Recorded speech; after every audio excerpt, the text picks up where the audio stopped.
اوفه، کاش که من مثل او چرخبال می داشتم. کاش که من این گونه ماشین آخران مدل می داشتم. ای کاش این گونه ماشین گرانبها می داشتم.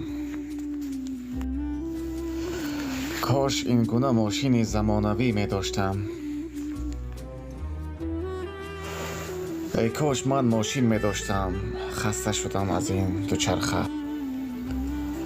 ای کاش من دوچرخه می داشتم تا پیاده راه نمی رفتم. کاش که من پای می داشتم. اون به کجای خواهد می رود؟ نعمت هایی که در دست شما هست و به نزد شما قدری ندارد به قدر آن برسید، زیرا هست شخصانی که آرزوی این نعمت ها را دارند، مثل فرزند، زن، پدر، مادر، سلامتی، دست، پای.